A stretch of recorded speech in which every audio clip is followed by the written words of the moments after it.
graced by the most productive and important personalities of generations past. A deep life is a good life. Spike planted. Part 1. Player standing. The idea. Joke's over. Chapter 1. Dead. Deep work is valuable. As Election Day loomed in 2012, traffic at the New York Times website spiked, as is normal during moments of national importance.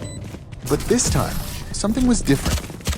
A wildly disproportionate fraction of this traffic, more than 70% by some reports, was visiting a single location in the sprawling domain. It wasn't a front-page breaking news story, and it wasn't commentary from one of the paper's Pulitzer Prize-winning columnists. It was instead a blog run by a baseball stats geek turned election forecaster named Nate Silver. Less than a year later, ESPN and ABC News lured Silver away from the Times, which tried to retain him by promising a staff of up to a dozen writers, in a major deal that would give Silver's operation a role in everything from sports to weather to network news segments to, improbably enough, Academy Awards telecasts.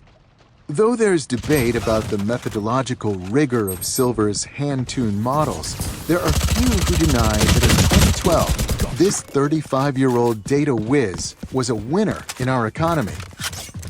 Another winner is David Heinemeier Hansson, a computer programming star who created the Ruby on Rails website development framework, which currently provides the foundation for some of the web's most popular destinations, including Twitter and Hulu.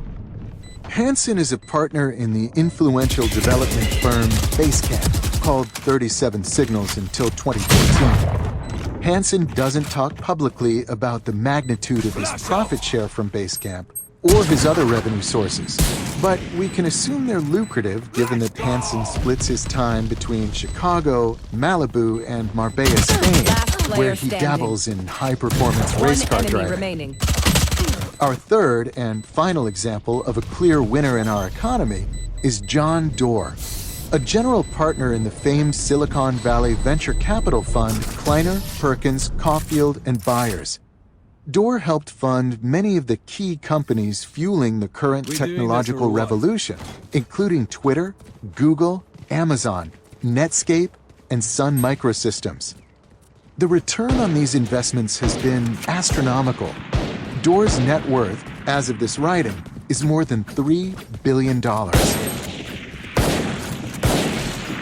Why have Silver, Hansson, and Doerr done so well? There are two types of answers to this question. The first are micro in scope and focus on the personality traits and tactics that help drive this trio's rise. The second type of answers are more macro, in that they focus less on the individuals and more on the type of work they represent. Though both approaches to this core question are important, the macro answers will prove most relevant to our discussion, as they better illuminate what our current economy rewards. Exactly where you are. To explore this macro perspective, we turn to a pair of MIT economists, Eric Brynjolfsson and Andrew McAfee, who in their influential 2011 book, Race Against the Machine, provide a compelling case that among various forces at play, it's the rise of digital technology in particular that's transforming our labor markets in unexpected ways. We are in the early throes of a great restructuring, Brynjolfsson and McAfee explain early in their book. Our technologies are racing ahead, but many of our skills and organizations are lagging behind. For many workers, this lag predicts bad news. As intelligent machines improve and the gap between machine and human abilities shrinks, employers are becoming increasingly likely to hire new machines instead of new people. And when only a human will do, improvements in communications and collaboration technology are making remote work easier than ever before, motivating companies to outsource key roles to stars, leaving the local talent pool underemployed. This reality is not, however, universally grim. As Brynjolfsson and McAfee emphasize, this great restructuring is not driving down all jobs, but is instead dividing them. Though an increasing number of people will lose in this new economy as their skills become automatable and easily outsourced, there are others who will not only survive, but thrive, becoming more valued and therefore more rewarded than before. Brynjolfsson and McAfee aren't alone in proposing this bimodal trajectory for the economy. In 2013, for example, the George Mason economist Tyler Cowen published Average is Over, a book that echoes this thesis of a digital division.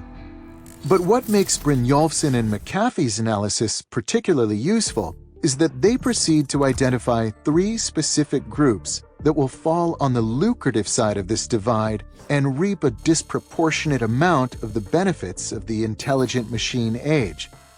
Not surprisingly, it's to these 3 groups that Silver, Hansen, and Dorr happen to belong.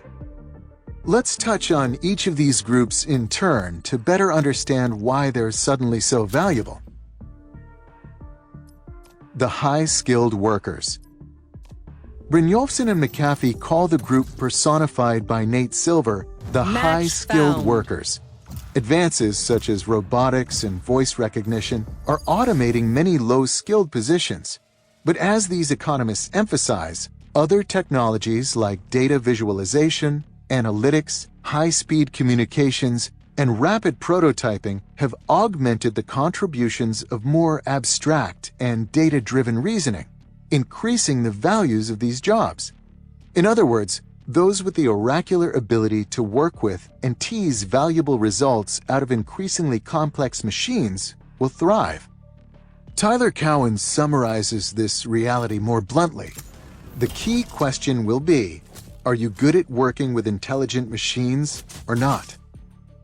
Nate Silver, of course, with his comfort in feeding data into large databases, then siphoning it out into his mysterious Monte Carlo simulations, is the epitome of the high-skilled worker. Intelligent machines are not an obstacle to Silver's success, but instead provide its precondition.